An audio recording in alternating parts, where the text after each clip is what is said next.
Welcome to the first live of 2025. I cannot believe this is what this year's looking like so far. First of all, before we get started, I want to send thoughts and prayers to everybody in California, the Los Angeles area, anybody who has loved ones in California, because I know some people have more than one coast that they live on. I have to honestly say that the first 2 weeks of 2025 have not broken my spirit. I know a lot of people are making jokes like, oh my God, this is the first 2 weeks of 2025. Oh God, can we do a do-over? I actually don't think that's necessary. I sincerely, and I've been saying this for a while, in my mind, 2025 started like 3 weeks ago. I think what we're seeing these first couple of weeks of 2025 is like that final rinse of a bunch of the stuff that happened in 2024. Before we start this first cycle. For those of you who believe in numerology, this is a 9 year. 9 is the end of a cycle. So this is the year of wrapping things up, right? Also, those of you who are into numerology, do not forget that you also have a personal life path number. My life path number is number 1, which means I find myself in positions of leadership even when I don't want to be. I do not want to be a leader, but I'm always pushed as a number 1 to be a leader whether I want to or not. So because my life path number is a 1 and this year's a 9, when you add up your personal life path number, if you're a 1, you're literally always one step ahead of the world. So if the whole universe right now is in a year 9, I'm actually in a year 1. I'm actually starting a fresh cycle while the general public is ending one, which I think is probably kind of interesting. If you look at people who do numerology, a lot of people who are number 1s tend to be slightly ahead of the curve. We tend to sniff things in the air right before everybody else does. I tell people all the time, it's not just because I'm psychic. I do think that it's just some of us are predisposed to, you know how those elders can smell the rain in the air through their arthritis? I think people who have life path number 1 tend to just be like that in general. It's not just about being psychic. But anyways, I gave you guys some time to come in. Today, we're doing a special edition of Free Game. For those of you who are familiar to me, I'm Lutu Lusma, an emotional intelligence coach, a writer, a podcaster, a producer. And every week leading up to my quarterly workshops that I do for 8 weeks every Wednesday via Zoom. Every week leading up to a new quarterly workshop, I do something online called Free Game, where I give away free tidbits about emotional intelligence to people who are looking forward to taking my class, on the fence about taking my class, or can't afford it and just need some free game. So before we get started, as the room is filling up, I'm going to put in this is next week, guys, by the way. The On Thy Shift workshop that y'all have been talking to me about for months starts next Wednesday. So that's why I had to do this today. So I'm going to put register with blue. Register with blue. I wish I had copy and pasted this earlier. And the invite for the latest class is winter25.eventbrite.com. You guys, there's only like a handful, God, maybe like a 3 or 4, if even that, seats left as of the day of this taping. If you guys go on and it's sold out, then I apologize in advance. Please check. Because when I woke up this morning, there was only a few slots left. And by the way, thank you for people who have been signing up, because I was supposed to be doing this live on January 1st. You guys know I always do a January 1st live. It's kind of like my thing. But I woke up on January 1st this year and I didn't have it.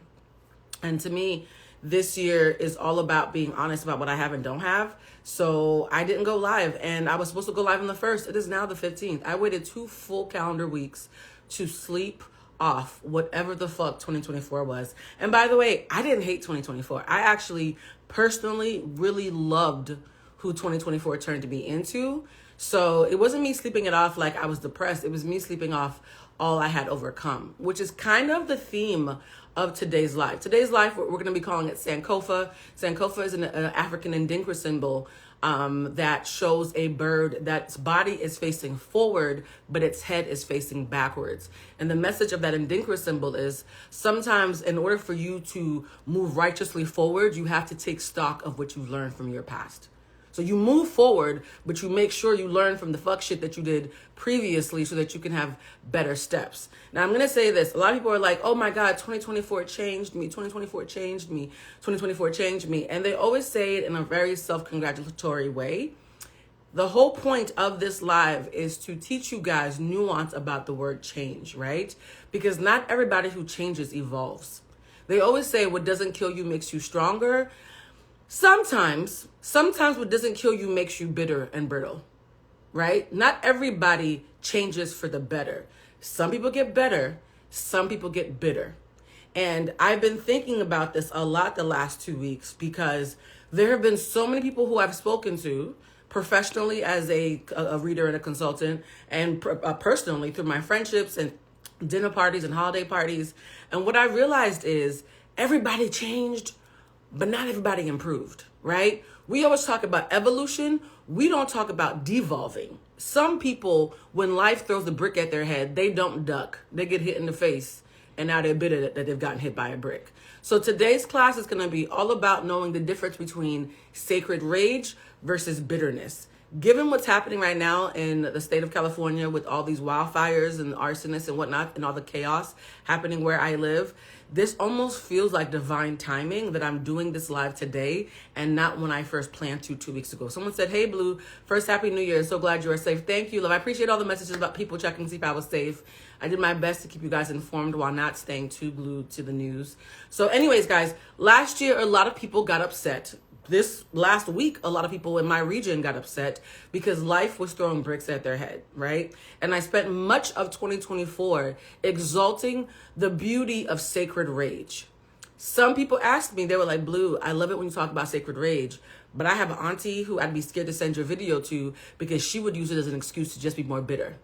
And that really struck me about how there are people who are steeped in sacred rage and evolve. And we're going to get into what that even means for those of you who are new to me. Then there are people who are steeped in bitterness. And so I want to talk about the process of impactful transformation. You guys, we're going to be talking about impactful transformation. That means a transformation that has impact. Not just dyeing your hair red because you cut your bangs when you were tipsy on New Year's Eve. Not just, getting a new boyfriend or a new job. Impactful transformation. Something that literally shape-shifts you. Okay? Your DNA damn near feels like it is shifting because you are being impacted and pushed into becoming a completely new and evolved iteration of yourself. So before we get too deep into that, I want to start at the beginning. What causes change? You guys, for those of you who don't know how I rock, I hope you had time to get pen and paper because I'm going to be doing some vocab with you because for me, framework always starts with language. The first step of any change, whether the change is good or bad, you guys, we're going to start at the same spot and then show how some people go left and some people go right. You know that whole thing from the Matrix of the red pill versus the blue pill? This is going to be kind of like that. So all human beings change for the same reason. There's a feeling that all of us feel when we realize, okay, this shit's not working. I have to do something else. I have to do something more. I have to do something different. And that feeling that sparks the desire to change is called righteous indignation. Write this down, class. For those of you who are new to me, I actually do teach classes. This is not just me giving a TED Talk to give views. This is literally a class. This is a free game session.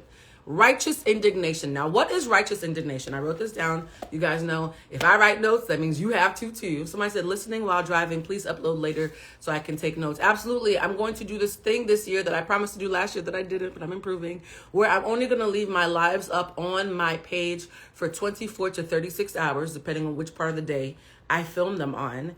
And then they are immediately moving to my YouTube. One more again for the folks in the back. I am going to start only leaving my lives on Instagram for 24 to 36 hours and then immediately migrating them over to my YouTube. All right, so the first word, I just swallowed some spit. The first word I want you guys to write down is righteous indignation. Someone said, "You look stunning by the..." Oh, thank you.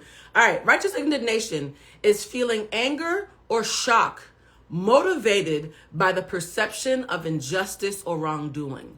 Righteous indignation is feeling anger or shock motivated by you perceiving wrongdoing or injustice. I'm going to say it one more time for the folks in the back. Righteous indignation is feeling anger or shock motivated by the perception of injustice or wrongdoing. All people start their transformation journey or their healing journey, whether they realize it or not, because sometimes you about 2 or 3 months into a transformation journey before you even realize something's happening. Right? You think it's a fluke and then you're like, no, this has been like 8 weeks of a fluke. So it all starts with righteous indignation. Whether you got cheated on by that guy that you really, really liked and were your best with and you really thought he was your person, or you got betrayed by a group of friends, or your colleagues were laughing in your face knowing that you were making $30,000 less than your subordinate. Something wild and fucked up that tells you, yeah, no, we're not doing this anymore. I don't like this. Whatever and the fuck this is, I don't want this anymore. That is righteous indignation. All people, those who are going to get better and those who are going to get bitter, start off from the same point, righteous indignation. Now, why am I being clear about the fact that we all start off in the same place? Because I want you to not only empathize with those who take an alternate path, but also figure out how to make sure you're taking the path that you want. Now, because we're talking about the difference between being better and being bitter, I was racking my brain like, what's an analogy of two things that start off the same, go through a moment of transformation that is felt and impactful, but end up completely different. And the analogy that I came up with is so funny. It was butterflies versus moths. Those of you who don't know, I was named Blue after my obsession with blue butterflies when I was little.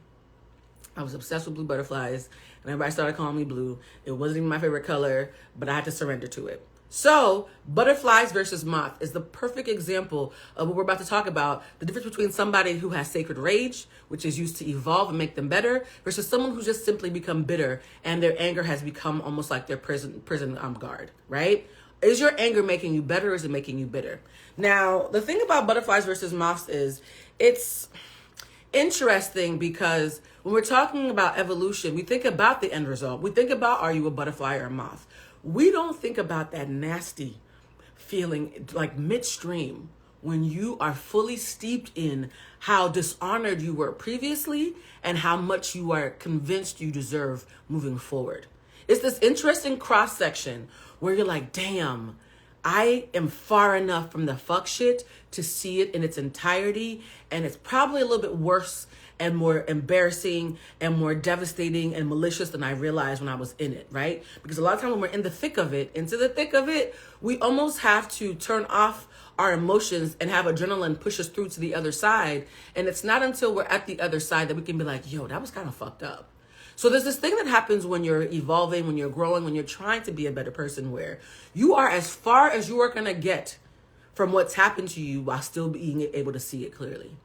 And from that perfect distance, all you see is what you saw during the LA fires. All you see is carnage, wreckage, ash, debris, memories. Things that were nostalgic are now covered in soot, right? Your favorite memories, your perception of that person you loved before they betrayed you, your perception of the status of your relationship before it was revealed what it really was the entire time, your perception of your own ability to read the room, recognizing that you were playing a fool the entire fucking time. The reality that you might have been someone who set some of those fires yourself, right? That moment where you can perfectly see the wreckage that you were leaving behind, and you can pivot to the right and see how beautiful and amazing the life that you deserved all along was. When you are at that crossroads, you are going to be completely overwhelmed by disgust. Disgust. We rarely talk about it, but the healing journey, if you're doing it correctly, is going to disgust you right when you're in the thick of it.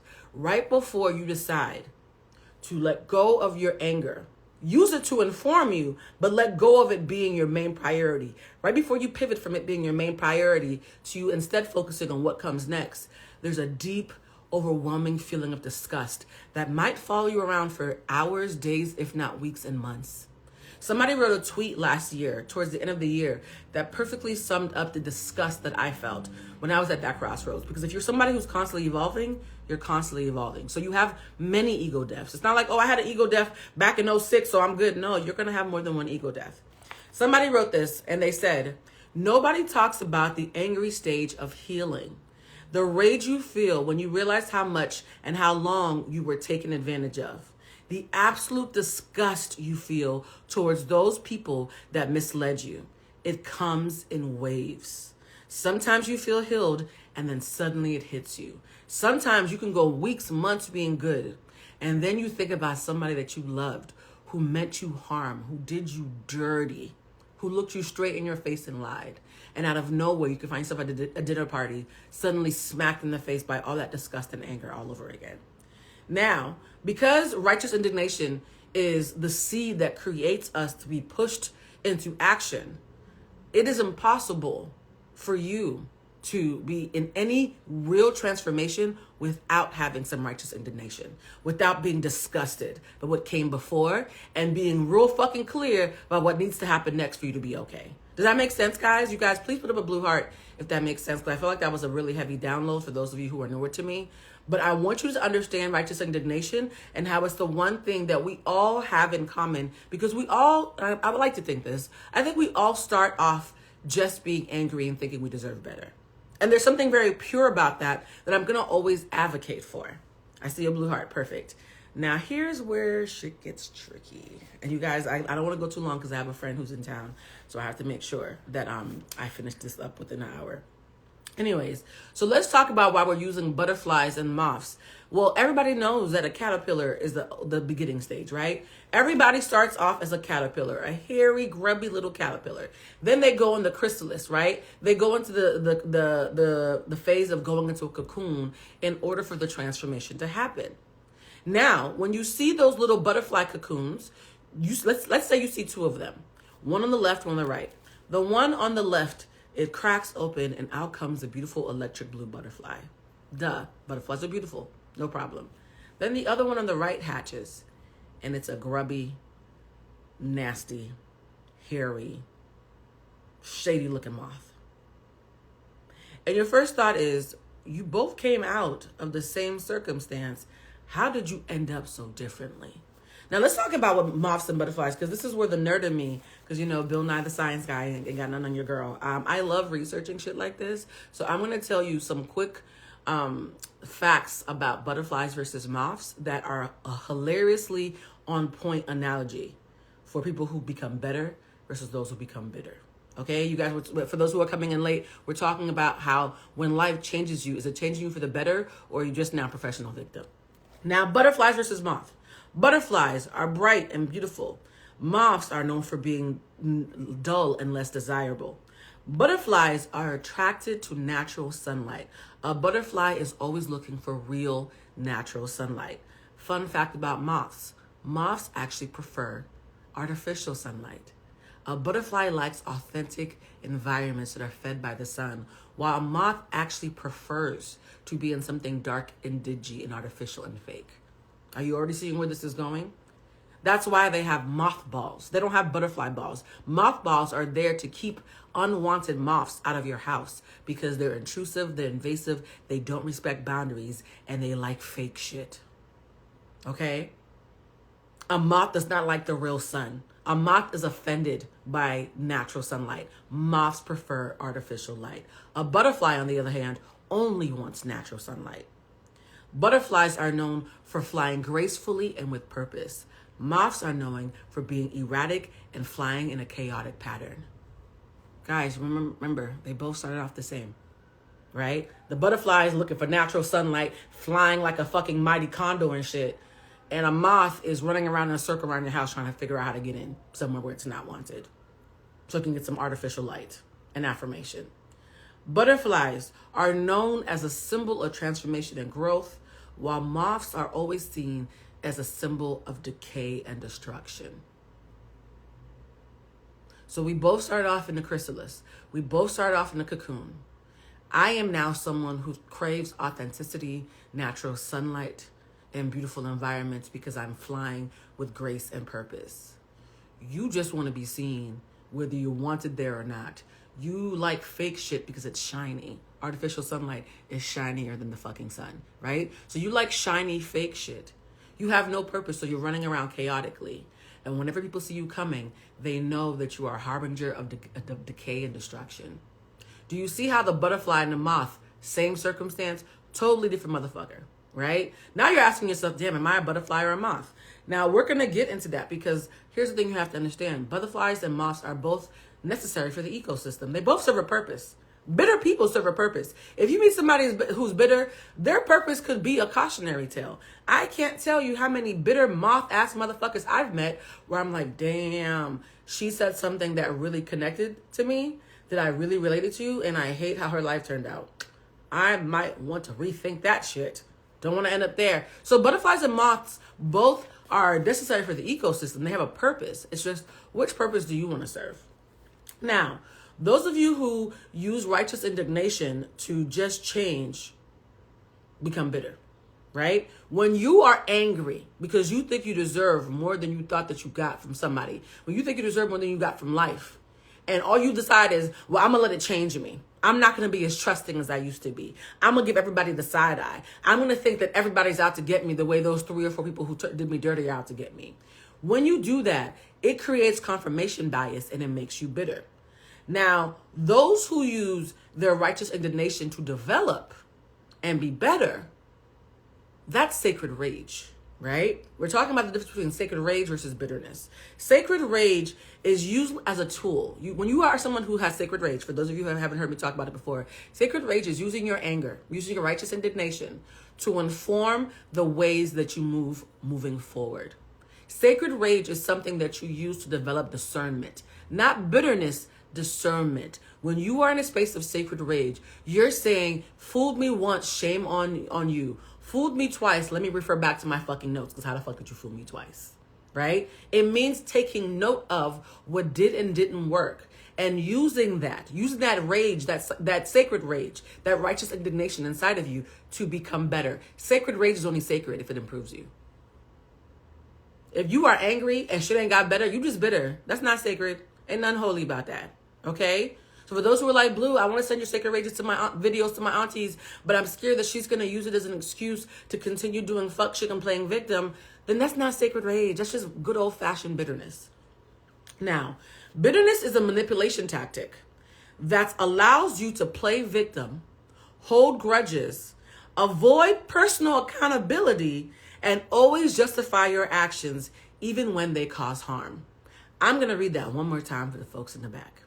Bitterness is a manipulation tactic that allows you to play victim, hold grudges, avoid personal responsibility, and always justify your actions even when they cause harm. People who are bitter will always find a way to justify the harm that they have caused.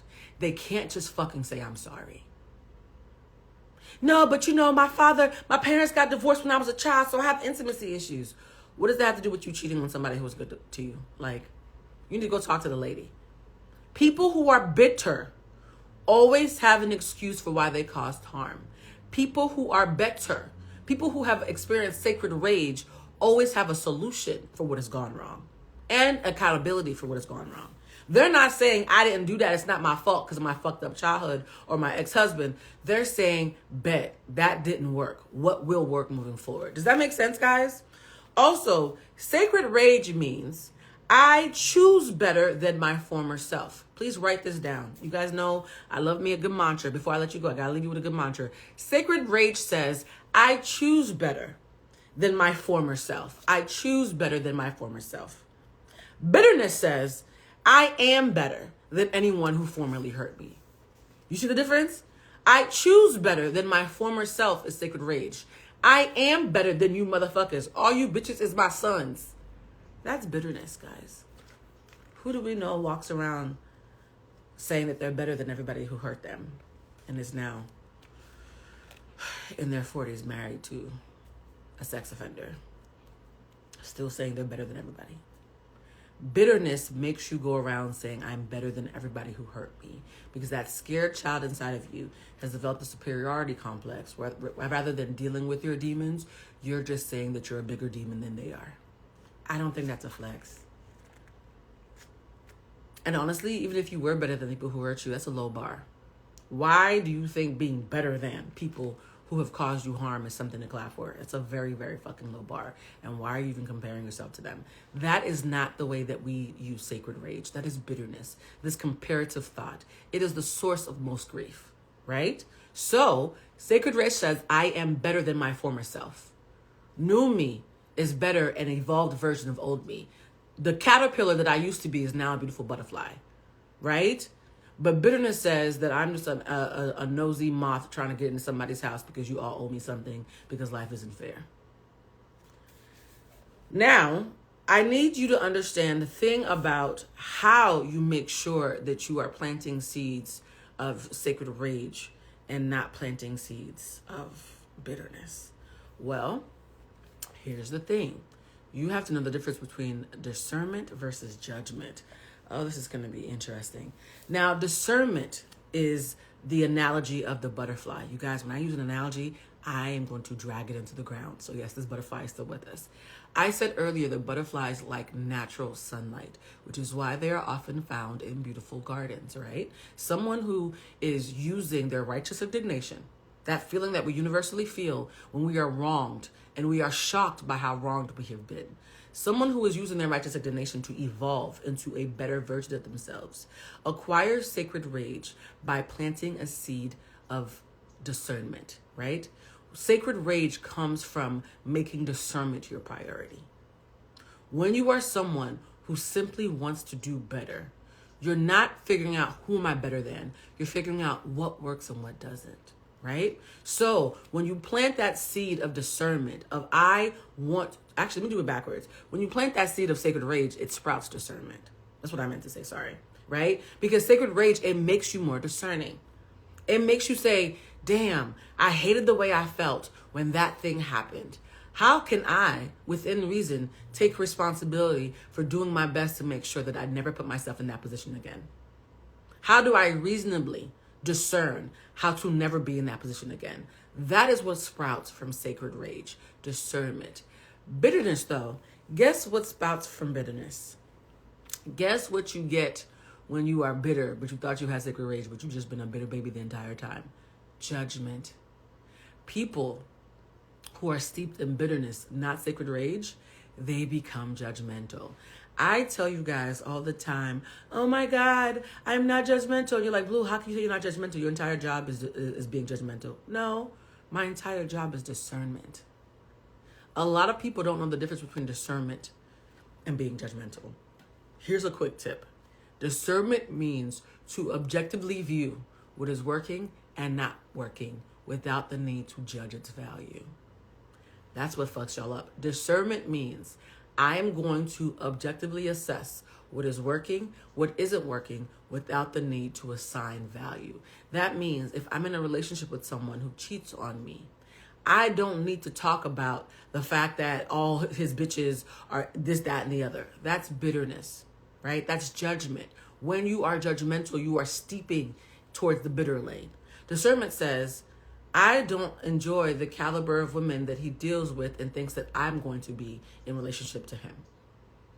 How they move and how he requires them to move is not a way that I ever want to move. God bless those women. They're not me. I'm not them. He's not for me, right? Discernment means I am gauging what here is like me or bringing me closer to my greater good. I'm going to align more with what brings me closer, and I'm going to align less with what takes me off track. It's objective and does not need to assign any sort of value. It could if it wants to. Sometimes when I'm being discerning, I can say, wow, I've discerned that you and I cannot be in community anymore. And I've also discerned that you and everybody that you hang out with feels very miserable and clout chasey. There's an air of desperation in the air, and I am allergic to desperation. In that moment, I'm being discerning with a little zhuzh of judgment, right? A little sprinkling salt, like Salt Bae, of judgment. But judgment is not the intention. Judgment is the cake. Judgment is not the cake. It is the fucking icing, right? Discernment is always the cake. If you are somebody who's coming from a place of discernment, you don't need to. Not only do you not need to feel like you're better than people, you stop yourself from letting that happen. Now, that's going to be tricky for some of y'all, right? Some of y'all are going to find it really tricky not to say all you bitches is my sons.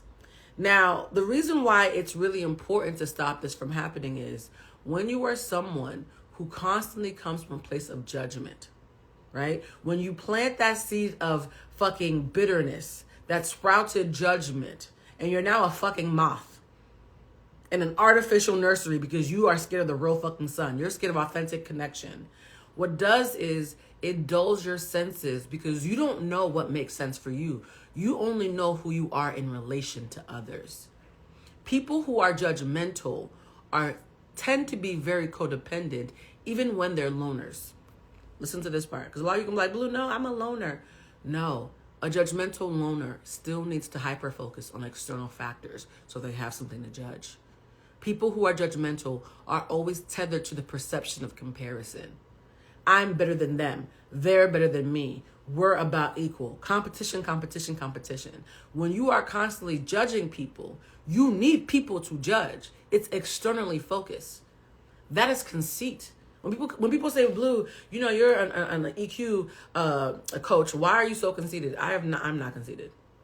I've been conceited. I'm not conceited now. I'm confident. And when I talk about the difference between conceit and confidence, because you guys, if for those of you who are listening to this, I'm teaching you the nuance of words. The difference between conceit and confidence, because aside from starting with the letter C, they have nothing in common. That's the gag, right? Is direction. Conceit is externally focused. It is looking at what's external. Confidence is internally focused. They're not even facing the same direction. They're not even going to the same party. I am confident because I know what I deserve. I advocate for it within reason. I do not play victim when things don't go my way. I do take responsibility for the part that I play in creating my happiness. And when I have been victimized, I am able to discern what belongs to me versus what belongs to my abuser without conflating the two. And if and when I ever stumble, I have the tools to course correct. That's why I'm fucking confident. And if you could move like that, you'd be confident as hell too, right? My confidence is all internally focused. None of the things I listed can be bought at the mall, on TikTok shop, or borrowed from a friend. Every single thing I just listed is something that only I can give to myself. That is confidence. People who are conceited are externally focused. I look better than them. I make more money than you. I have more degrees than you. I have more accomplishments than you. X, Y, and Z. And you know what's so tricky? People who are confident always have way more accolades in the back than what they're mentioning because they're not fucking doing it for you. I can't tell you how many times I'll be talking to a friend and they'll mention something. I'm like, oh yeah, I did X, Y, and Z. And they'll be like, when the fuck did you do that? I was like, oh, a couple years ago. They're like, Blue, how did you not mention it? I did it for the experience. I forgot to even mention it. Even when y'all see me post videos on here, only 10% of the videos in my phone ever make it to social media. 10%, if even that. I didn't do a recap for 2024 because I realized most of my favorite moments were moments that I did not want to share with y'all. I did not want to share that shit. I don't want the block to be hot. I don't want people in my business. That is confidence. Confidence means when I walk into the room, I don't wonder who likes me. I wonder who I like. Because if I don't like you, I don't give a fuck if you like me or not. A lot of y'all think that you are someone who is self-aware when you're really just self-conscious, right? And being self-conscious is a slippery slope to being conceited. A lot of people who think that they're humble are incredibly conceited. So I need you guys to recognize if you are externally focused, that's conceit. If you are internally focused, that's confidence. And those distinctions are very fucking important because that's how you realize when you're evolving versus devolving. Someone's like, well, you know, last year changed me. Into what though? A moth or a butterfly? What did it change you into? Not all change is good. Not all change is evolution. Some of y'all change for the worse. What doesn't kill you sometimes makes you bitter as fuck. Which is why when people say to me, well, Blue, you know, I'm very experienced for my age. I've been through a lot. I'm not going to call you wise just because you racked up some trauma. Trauma alone does not make you wise. Are you serious? You think that the person with the worst life is the wisest person in the room? Who told you that? That's a lie. I know tons of traumatized people who still have ain't shit mindsets. So being traumatized, having a fucked up childhood, see, I done seen it all. Okay, just because you saw it doesn't mean you recovered. You might be talking to me with complex PTSD right now. Meanwhile, here I am fully healed, have been through less, and I have a fucking roadmap to a place you've never even been before. Who do you think we should be listening to? Stop trying to be experts, guys. I think the thing that makes me the most nervous about social media right now, and that actually makes me not upset about TikTok being taken away, is that TikTok, while very valuable, always created this perception of makeshift experts. Everybody thought that if they researched something on TikTok for 3 hours, they were suddenly the foremost expert and could go toe-to-toe with scientists who could literally spent 20 years of their lives dedicated to that very topic. A 90-minute TikTok search does not make you an expert. A 90-minute Google search does not make you an expert. That's all externally focused. When you are someone who is rushing to be an expert on something, that's because you need to assert your dominance and over the general public. This is my thing. I'm rushing to tell you this is my thing, even though I just learned about it 3 days ago, right? Because I need a thing to make me special, to impress y'all. I don't even know if I like you, but I'm still trying to impress you. Why are you trying to impress people that you don't like? That's weird. That's very weird. Are you not embarrassed? So, that's how you end up looking like a fucking a moth. When you see that chaotic moth fucking bumping into walls, people buying mothballs to keep them out their house, it's because the moth is chasing fleeting moments of affirmation. It's just flittering around, flittering around, flittering around. Meanwhile, the butterfly is like, I want the sun to kiss my face. I want to smell roses. And here's the thing about butterflies. They can't see their own wings, right? So a lot of times a butterfly will be surrounded by moths and mistake itself for a moth. And be like, okay, everybody around me is chaotic and hairy and a little bit ugly. Y'all smell funny. I don't know where y'all going. But if you're the people who are around me, that must be who I am too. Remember that old meme that used to go around probably like 10 years ago? Sometimes you think you're depressed and then you realize that you were just surrounded by assholes. Sometimes you think you're stressed out and you realize, no, you're just around people who cause stress. I have very little personal stress in my life. Most things in my life that stress me belong to somebody else and I'm showing support. I myself do not create stressful environments for myself. I cannot think of the last time that I created a stressful environment for me. I can think of several circumstances recently where somebody has created stress around me and I responded to it. And guess what I did? I de-stressed myself. However the fuck I had to. Whether that meant having a courageous conversation with you so that we never go through this again, or it meant having to evacuate and disengage because you refuse to improve and prioritize my psychological safety while still wanting access to me, that's weird. So whatever it is, other people make me unsafe, but I make it my responsibility to figure out safety. Safety is always your personal responsibility unless you have some kind of medical need, in which case get the professional help that you seek, right? If you have ADHD and need Adderall or Lexapro, whatever you take, if you're bipolar and you take your meds, if you need to do your therapies, if you have a mindfulness ritual, whatever the fuck you need to do to be safe, you have to make your safety your priority. Because here's the thing. How are you going to ask people to make your safety a priority when you haven't made your safety a priority? How are you going to ask people to put you first when you put you last, right? It's the most cliche thing that you've ever heard. And cliches are cliches for a reason.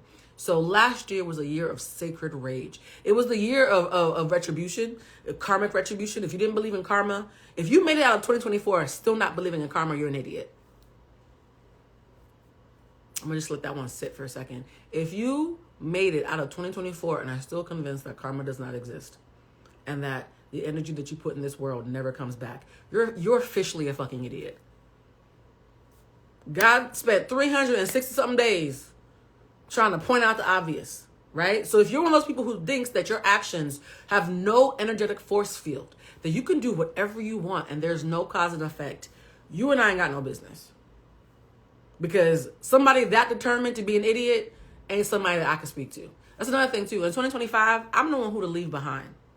I am going to keep fighting for those who want to be fought for, right? Because one of the things that happens when you are conceited, by the way, please take the class because this is my favorite part of the class. We do a conversation in class about why I do not trust people pleasers and why I think nice people are the cruelest people on the planet, and why when someone makes niceness their defining character trait, and I've known them for more than 6 months and never seen them upset or never seen them say anything unsavory, I do not fucking trust you. You are a pathological liar. Or a compulsive liar. I teach a class about knowing the difference. But you are a pathological or compulsive liar. All people pleasers are liars, right? We talk about this every month. Shout out to my OGs who've been watching me do this shit for almost 20 years now online. I do not trust people pleasers. What did I say earlier? If something is internally focused, that's confidence. If something is externally focused, that's conceit. Which direction do people pleasers face? Do they face inward or outward? You guys, these cheat codes can change your life. If you ever want to know if you're being conceited or confident, just ask yourself, which direction am I facing in? If I'm looking inward, that's my confidence. I trust myself. I really value the space that I take up in people's lives. I really love the contributions I make to those I love. That's confidence. I'm stunting on you hoes. How are you stunting on hoes? Is it with emotional regulation and integrity and a sense of character? Or are you stunting on these hoes because you went out and bought something that you couldn't afford on your credit card that you're depressed about being in debt for, but at least you got 100,000 likes? Like, which one is it? Because one of them is going to make you look good on the gram, and the other one might actually heal you. They're not the same, right? Mind you, I don't want to be a hypocrite. I am a Taurus with a Gemini rising. A mother likes nice things and like nice trips, okay? So this is not saying that you have to be puritanical and not be a consumer. This is saying I know the difference between what makes me good and what makes me feel good, right? I'm a good person even when I don't feel good. I do good and I am good. And a lot of people do not believe that they are good. Most conceited people do not believe that they are good enough. That's why they need the rest of y'all to validate and affirm them. All people pleasers do not think that they are good enough. Because if they did think they were good enough, they wouldn't be tap dancing with transactions and niceties in order to court you into liking them, when you could have just liked them for existing, right? It's impossible to be a people pleaser and be totally confident. You can be a little confident, but if you're a people pleaser, your confidence is compromised. Because people who are confident ain't got a lie to kick it. And people pleasing is literally the act of repetitively lying to kick it and making it your fucking personality and being proud of it. I'm so nice. I'm such a nice person. You're a fucking liar, right? So part of what we learn in class is, how do you hold on to your charm and your loveliness without being a pathological fucking liar? How do you tell the truth and still have friends? I should name my book, How to Tell the Truth and Still Have Friends, because I know very few bitches who have been telling the truth as loudly and bluntly as I have in public forums. And yeah, I got mad friends. Did not see that coming. When I started becoming a professional culture commentarian, because you guys know I was a writer and an educator for a long time. And then in about 2014, oh God, it's 11 years now. In 2014, I flipped over to being full-time and doing cultural commentary.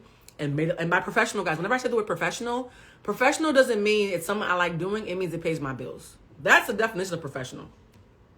A lot of y'all calling yourself professional stuff and can't pay your light bill by doing that thing. So it's not professional, right? Professional means that you are actually making some kind of substantial income, career advancement by doing a thing. So when I started doing cultural commentary professionally, I had to be very cognizant about the noise that came from constantly going viral. My friend Bridget makes fun of me because I only got like 30,000 followers on TikTok, but every couple of months, something will do 1 million views out of nowhere, right? Because think about it. Someone who is focused on having a high follower count just wants to get in the masses. Other people tend to focus a little bit more on the content, and then that's why they have impactful moments. You'll see people who have meme pages where they never say anything impactful, but they share funny memes. Shout out to Justin LeBoy and them, right? That is a fun and consistent and valid way of creating fellowship, because people like to have fun, lighthearted chit-chat underneath those memes. However, when you're doing the kind of work that I do, when you're doing the kind of work that so many doctors and therapists and coaches do online, that kind of work is a heavier lift. And when you're doing work like that, you have to be very, very mindful not to get guru syndrome. Guru syndrome is what happens when experts online become cult leaders.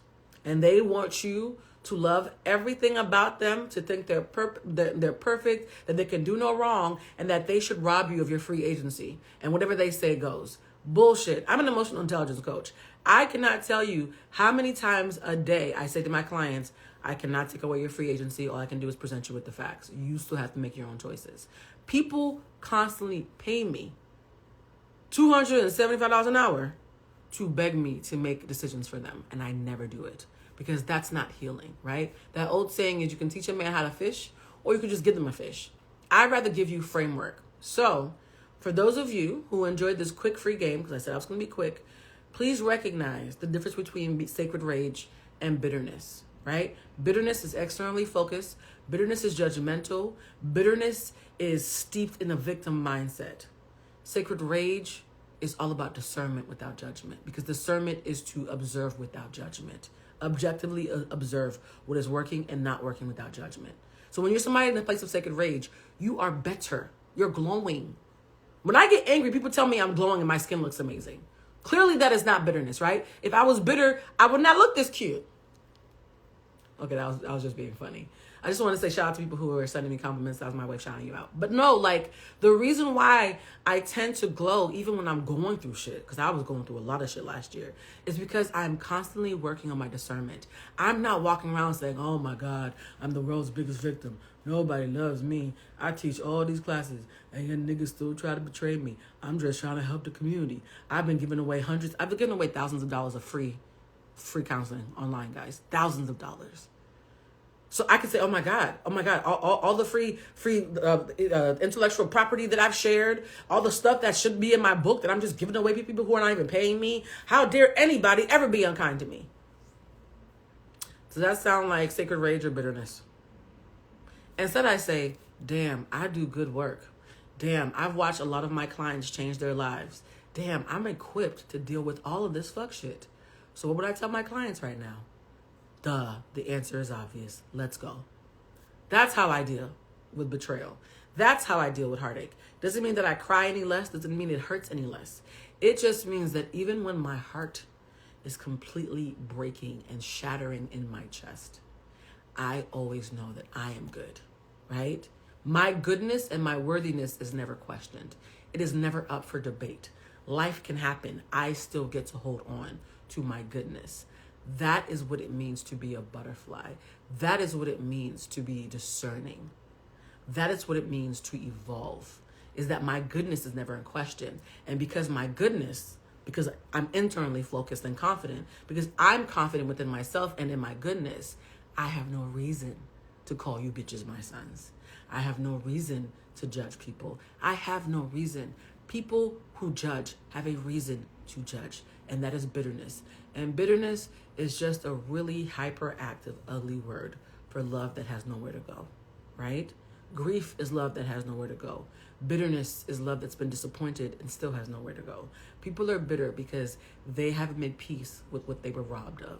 So if you want to stop being bitter, because I feel like a lot of y'all in here talking about the better part, but I feel like 60-40 of the people watching this are people who have become bitter, and this is probably their wake-up call to cut that shit out, right? When you are bitter, you're not thinking about who you're better than. You are trying to be better than the version of you that failed you. That's all you're thinking about. How do I keep myself safer moving forward while still talking to myself in a way that's compassionate and loving and accountable? Stop conflating accountability with cruelty. You can be accountable without having to beat yourself up, right? And so, again, butterflies versus moths. Are you better? Are you bitter? Please be honest about somebody said we butter moths. Wait. Did y'all just write in here we're butter moths? No. Y'all not going to create a species. Let me read some of these comments. Sacred rage, that is super helpful and healthy expression. Yes, and for those who are coming in late, sacred rage is when you use your anger to inform you making better decisions. It is not sacred if you don't evolve. That's just good old-fashioned bitterness, okay? Bitterness is when you use what's happened to you as an excuse to be an asshole. That's bitterness. Sacred rage is you actually use your rage as an impetus, as a framework to do better because your failures show you where you need to tighten up moving forward. Let's see any other comments. Buttermoth is hilarious. All right, guys, I'm going to say one more time. Please register winter25.eventbrite.com. There's only a handful of seats left the last time I checked. The class is going to be amazing. The January classes are my favorite. Y'all hate when I say this from the summer and fall classes. The January classes are my favorite because there's a clean slate in people's brains because the year has just started. People tend to be very hopeful in the January class. So if you're someone who not only needs the framework, but you also need the fellowship, I cannot stress this enough. Y'all might enjoy watching me on live. I promise you, class is way more addictive. The environment that we've created of 25 plus souls of people. Somebody said January alumni here. Hey, friend. Yes, the January classes are always amazing. I'm going to tell you There is nothing like being in a room with someone like me who's going to keep it fun and spicy, but also looking around the room and seeing people who look similar to you, who are reflecting things that you thought that only you think. And as you're watching me workshop through a problem with somebody else, most people tell me that they actually get the most impacted watching me go in on somebody else, right? When we're unpacking each other's issues and doing the shadow work, because we do shadow work, and that's why it's live. I can't do this in a video. It is 2 hours of shadow work every Wednesday for 8 weeks. When we are in class, I can't tell you how many times somebody will be crying and opening up their heart to something, and everybody in the class will be like, yo, I didn't realize how much I needed to hear that today. There have been people I'm not going to cry. There have been people who've come to class last year. It happened every single workshop that we did. At least one person would come to class after a death. All last year. I had people who would be like, my mother just died yesterday, I'm still in class. And I remember asking one gentleman, I think it was during the winter class of last year, I said, you just told me that your mother's been diagnosed with a fatal disease. Why are you in class? And he said, Blue, that's why I'm in class. I need to be around people who make me feel safe, who can help me cope. That's why I'm in class. And so the fact that people have gotten engaged while in class, people have had breakups while in class, people have lost loved ones while in class, people have given birth. We had a newborn baby and the mother all the way in Sierra Leone. Literally, they were up at 2 a.m. taking the class, right? So I need you guys to understand that I will show up for you as much as you show up for yourself. I will be your greatest advocate, which means I will clap for you the louder than you will clap for yourself when you're doing better than you realize. And I will also call bullshit when you're lying to my face. You didn't pay me all that money to lie to me, right? And the beautiful thing about being in a setting like that, where everybody's being treated like that, is you get to be pushed to your limit by people that you do not have to worry have ulterior motives. Because a lot of times, people will give you good fruit from a poison tree. I do not eat anything from a poison tree. Somebody, raise your hand if this has ever happened to you. Have you ever had somebody tell you a truth bomb, but it was like tinged in their own shit? Like they were telling you something that technically was accurate, but you could tell that they were hiding their own bitterness behind it. Oh, my boyfriend told me that I'm not the best listener because when I get excited about stuff, I don't listen to other people. Do you agree with him? I mean, you have been haven't listened to me our whole entire fucking friendship. So yeah. And you're like, wait, was that you looking out for me or did you just attack me? There are people in your life who do not know how to hold up a mirror to you without slapping you upside the head with it afterwards, right? We don't do that in class. In fact, we talk about how to stay in your fucking lane when giving people advice and how to know when something's not in your lane. Half the class is me telling people to mind their business. Somebody will come in class and have an entire story about somebody else. And the minute I ask them to turn it inward, because again, confidence is inward, conceit is external. I'll be like, hey, come back inside. The call is coming from inside the house. Can you answer the same question about yourself? Suddenly it's crickets. Suddenly it's hemming and ums and ahs. How you know more about other people than your own damn self? And for those who were like, well, Blue, I know about myself. I know me. Yeah, but are you kind to you? Just because you know you don't mean you like you. Okay? Everybody's talking about, oh, Blue, I'm self-aware. No, you're self-conscious. You hate yourself. You're hyper-aware. You're hyper-fixated. You have control issues. You don't really enjoy yourself. And yet you're wondering why others are having a hard time enjoying you. Or you're the person who's only the enjoyment friend, who only keeps things shallow and base level and keeps things really, really standoffish. And then you're wondering why you're lonely all the time, even though having a million friends, because there's a lack of depth that you haven't learned how to cultivate at your big fucking age. We get into all of that. And we laugh. Anybody who's in the class, who's in the chat right now, will tell you, I am a goofy instructor because I want you to recognize that healing and being joyous are not mutually exclusive realities. People heal and can be happy at the same time. The gag is, this is what's so funny, I'm just as funny as and have just as much fun as all the toxic motherfuckers who tell me that being toxic is boring. How is being toxic boring when you're toxic and I'm healthy and my life is more popping than yours? That's awkward. That's real awkward. I have never met anybody who's told me that being toxic was more lit than what I was doing, who had a life that I thought was actually lit. So I need you to know, all the cool kids are becoming emotionally intelligent, right? And so we're entering into an age now where your ability to emotionally regulate is going to be a currency, as much as Apple Pay. We're in a time now where everybody's cracking. And you having the framework and the tools and the fellowship and the fucking ecosystem that we've created of people who are there for you to build those skill sets, that's going to become like fucking gold in the next 4 years.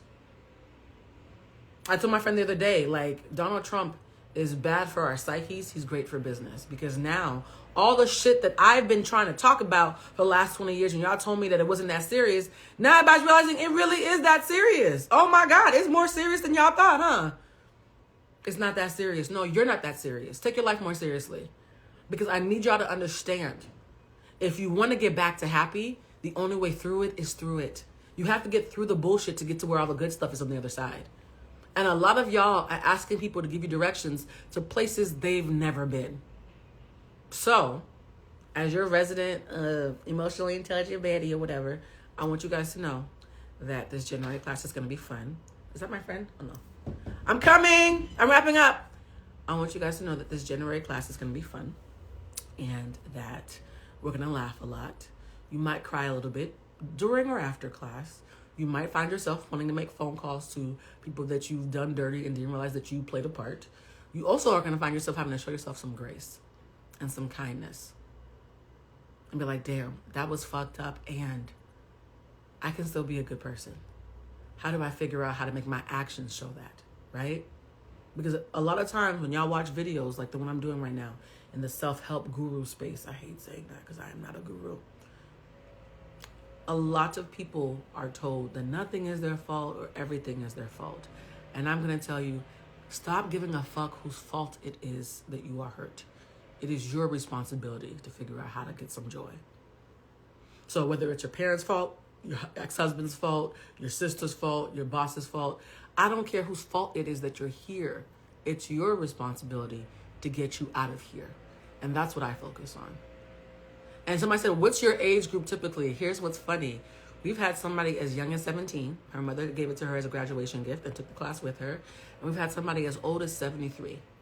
So we've had from 18 to 73 all in the same room.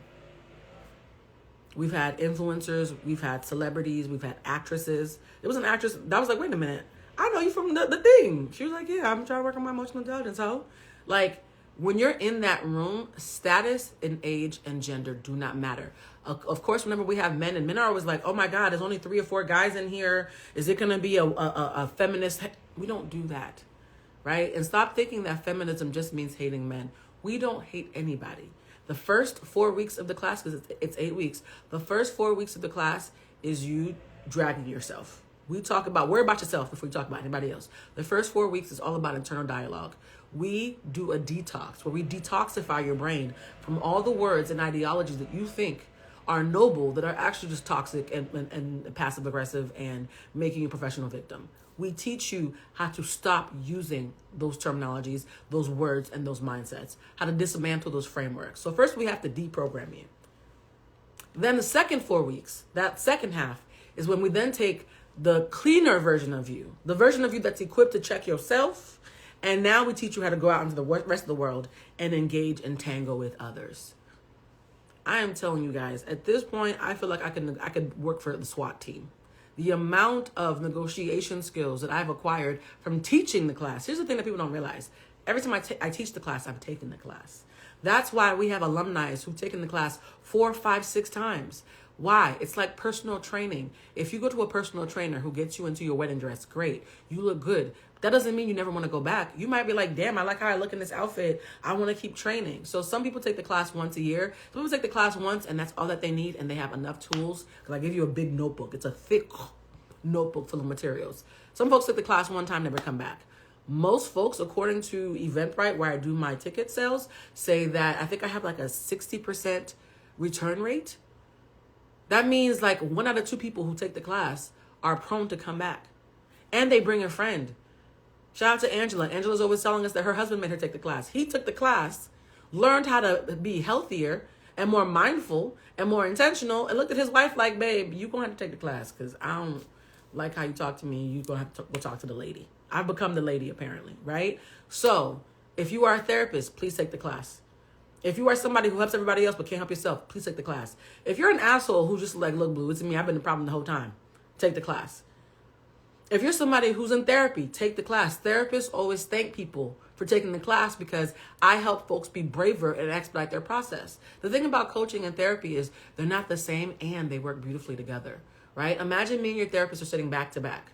Your therapist is facing the past, trying to figure out how did you get here? What do we need to rewire? What do we need to address? What do we need to make sure is not holding you hostage? I'm facing forward saying, okay, that's all great, but how do we get you where you want to go? I specialize in results, right? And which is why I couldn't be a therapist, because I'm so results oriented that that's not appropriate for therapy. Therapy is a long, luxurious walk after dinner. I am a half marathon with a gold medal afterwards. Like, I need results. Okay, so this is not going to be one of them kumbaya ass things where we read memes to each other and cry about our childhoods and shit and play victim and talk about, oh my God, it's a safe space. I don't have the stomach for that. I'm not that girl. Okay, I want you to tell me how much better is your life now. How poppin' is your life? I was just joking at the alumni meeting because we have alumni meetings now because now it's really become a community. So folks will take the class for 8 weeks and then like come back once a month for a check-in to talk to their new friends. And I was mentioning during the alumni meeting during the holidays, everybody got fresh blowouts all of a sudden. People literally start to look, I wish I had taken pictures. People start to look different.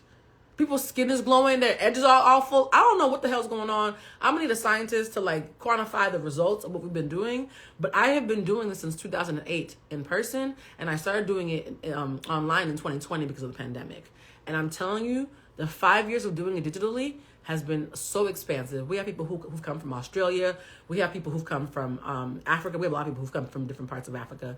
We have a lot of people come from the UK. Shout out to the UK, isn't it? We have a lot of folks who come from the Caribbean. We've had a couple of Trinidadian people in particular. The Trinis and the Jamaicans love the class. And then we have Toronto, because, you know, according to Donald Trump, they're about to be the 51st state. That's a whole other conversation. Anyways, enough of my spiel. I love you all. I hope this free game was helpful. The reason why I'm talking so much about class more than usual is because it starts next Wednesday.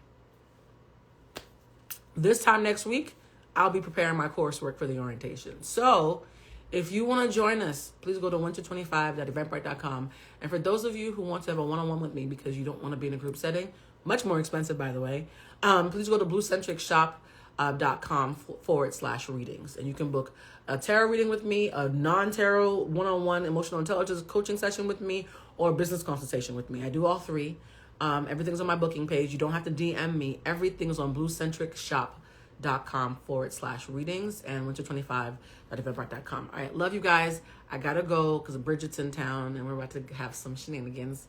And please, please, please, please do not become bitter. We are in a time where they're going to be cultivating bitterness and commodifying it because rage bait makes a lot of money. Please, the reason why I'm doing this class is be better and not bitter. Use sacred rage, not bitterness, because if you let bitterness, even a granular piece of bitterness, get into your spirit, you're going to become resentful. And resentment is a cancer. Resentment is a cancer that eats away at everything it touches. I'm trying to avoid that before that man goes into office. All right, love y'all. Bye.